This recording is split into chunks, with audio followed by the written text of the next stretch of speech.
વડોદરા શહેરમાં વધતા જતા ઔદ્યોગિક વિસ્તારો અને આગની ઘટનાઓને ધ્યાનમાં રાખીને હવે શહેરને વધુ સશક્ત ફાયર સુરક્ષા સુવિધા મળવા જઈ રહી છે. આગામી સમયમાં 5 નવા ફાયર સ્ટેશન બનાવવાની યોજના હાથ ધરાઈ છે, જેમાં જીઆઈડીસી વિસ્તારમાં નવા ફાયર સ્ટેશનોની કામગીરી શરૂ કરવામાં આવી છે.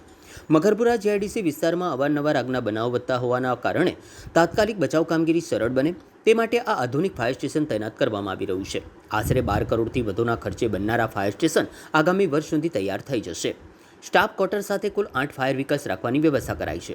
44 મીટર ઊંચાઈ સુધી કામગીરી કરી શકે તેવું ખાસ હાઇડ્રોલિક પ્લેટફોર્મ પણ મૂકવામાં આવશે. અહીં કુલ 48થી વધુ સ્ટાફ તૈનાત રહેશે, જેમાં એક સ્ટેશન ઓફિસર, 3 સબ ઓફિસર, 3 લીડિંગ ફાયરમેન અને આશરે 40 ફાયરમેનનો સમાવેશ થશે. હાલ કોઈ અગવડ ન પડે તે માટે જૂના ફાયર સ્ટ્રક્ચરને ડિમોલિટ કરી તાત્કાલિક ટેમ્પરરી સ્ટ્રક્ચર ઊભું કરવામાં આવ્યું છે, જ્યાંથી ફાયર સેવાઓ ચાલુ રાખવામાં આવી રહી છે. મકરપુરા જીઆઈડીસી ઉપરાંત હરણી, સયાજીપુરા, ગુરવા અને વડીવાડી વિસ્તારોમાં પણ નવા ફાયર સ્ટેશન બનાવવાની યોજના છે, જેના કારણે શહેરની ફાયર સેફ્ટી વ્યવસ્થા વધુ મજબૂત બનશે.